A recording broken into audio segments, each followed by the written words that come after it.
Hi, I'm Hope Witkowsky, your host of Senior Scene. On today's show, we're going to look at one of the most important parts of our body, our feet. From the moment we're born and learn how to walk, our feet takes us to so many places, and then on to sports, work, dancing. But as we go through the aging process, our feet may have problems. On today's show, our podiatrist is going to tell us how we can keep our feet to be happy feet.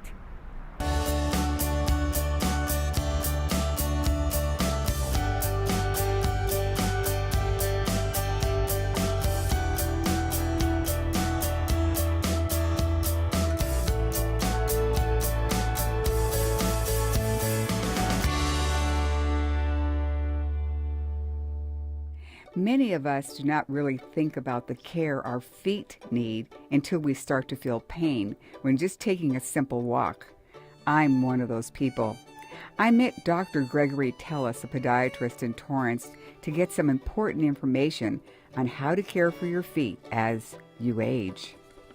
Most foot problems are hereditary, and you're not going to see bunions or real bone deformities in a small child.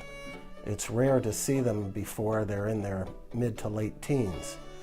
So usually, if there is some abnormality of gait, they may be wearing something like a night brace or some sort of supportive shoe or device to allow them to walk as normal as possible for that age group. Experience foot problems at a young age may not always indicate problems as you get older, but Dr. Tellis says making sensible choices early on in life could help. It depends on your hereditary factors, is what I'm saying. If you inherited bunions, they may be bothering you if you try to wear those 40-year-old shoes at 60 or 70 or 80. Most women that have a foot problem, they know it somewhere in their 30s or 40s, and when they get a little older, finally start wearing more sensible shoes because they're tired of being in pain. But it's difficult. It's, you know, you can't the only way to make sure you have good feet is to pick pauper parents, and that doesn't happen. No. Dr. Tellis tells us that the heredity factor can be noticeable in babies by seeing x-rays of the bones in their feet. Those bones are sort of floating. The doctors need to watch out for problems as a child grows into their early 40s when the problems can be painful. As we age, the ligaments get looser and your foot can flatten more and spread more, and a lot of people, especially women at the age groups of 50 to 60, start realizing they need to wear more comfortable shoes because their toes can rub or they inherited a bunion that bothers them in tight shoes.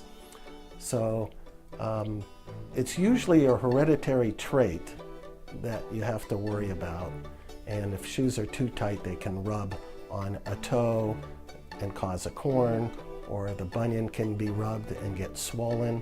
So usually you have to buy sensible shoes. Most people I tell they should buy their shoes later in the afternoon when their feet are at their biggest.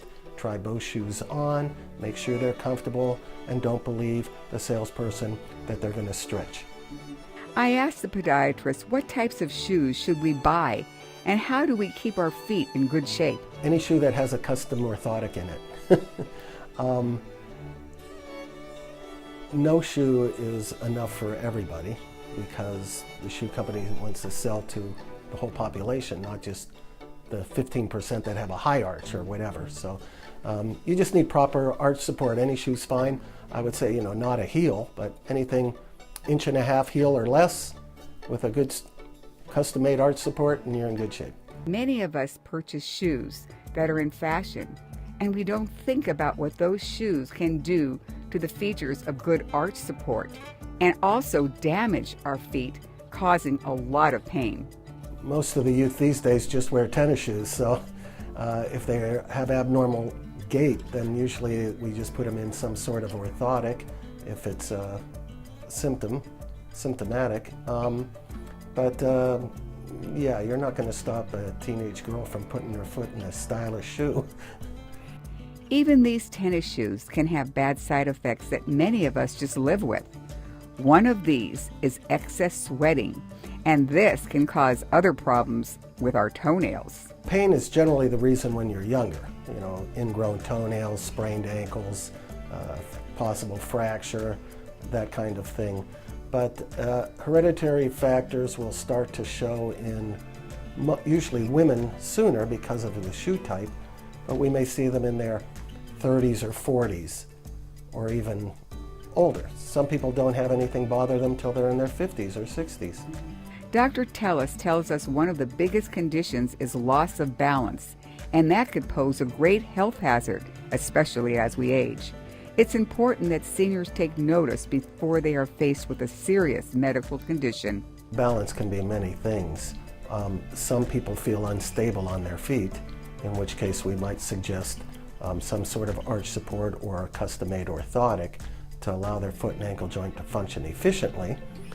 But depending on the cause of the imbalance, if it's an inner ear or just a nerve condition, then they just have to be careful and maybe use a walker so they don't fall and break a hip. Oftentimes, baby boomers and generations older do not want the public to know their age. Many do not want to get any type of apparatus to assist in walking. Dr. Tellis has a simple test that he does to determine the severity of their balance. A lot of people come in with walkers already that their doctor has prescribed. Depends on the patient. But if somebody is unstable, we have a way of padding and taping their foot to test it for a week to see if they felt more stable.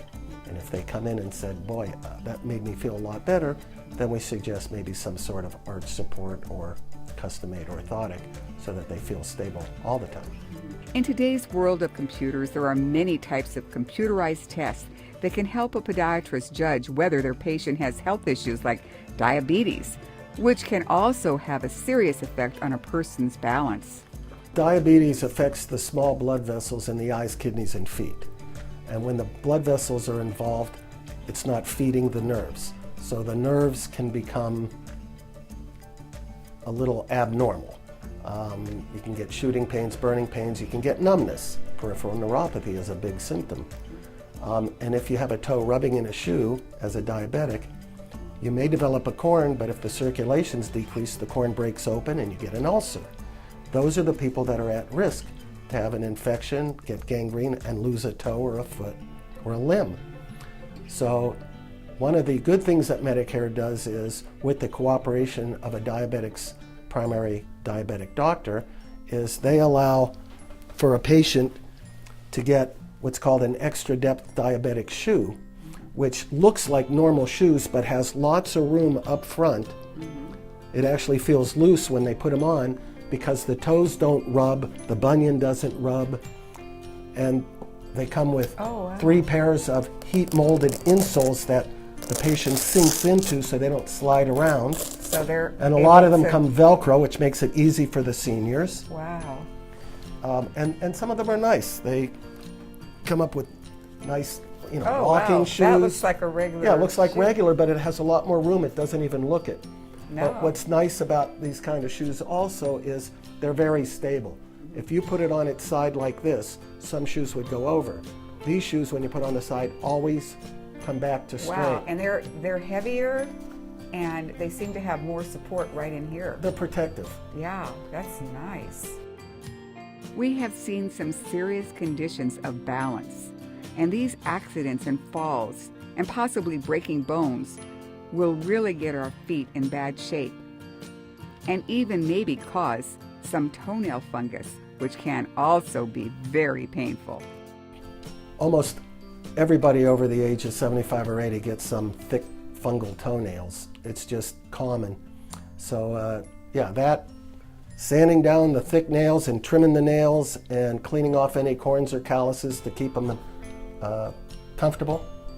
Okay, so if a senior, my age, I'm a senior, takes really, really good care of my feet, and I make sure that the nails aren't thick and all that kind of things that you were talking about is causing problems, is there a chance that some of these other things that you said were going to happen when they go through their 80s and 90s? Is there any way that that's not the problem is not going to happen?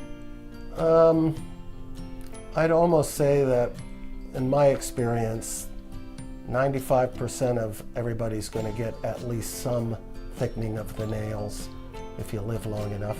Okay. With all these conditions that happen to our feet, it's important to seek professional examinations to find out if you have any of these conditions that could jeopardize your health. So what is a good thing for seniors to do as they age and want to keep their feet happy?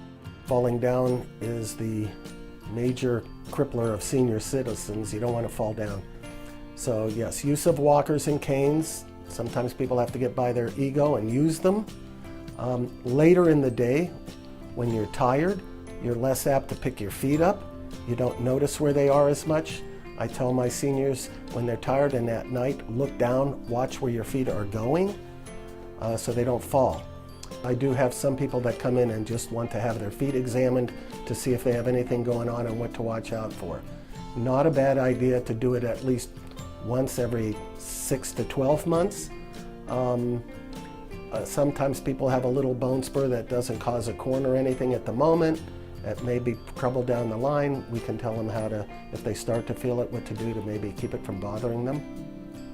I hope today's show gave you all the good information that you need to make sure that your feet are protected and not painful. I hope you understood what the doctor said about wearing comfortable shoes, shoes that protect your feet, so that you can go through life with happy feet. I'm Hope Witkowsky reminding you, knowledge, it's a powerful tool. Tune into Senior Scene next time for more secrets on successful aging.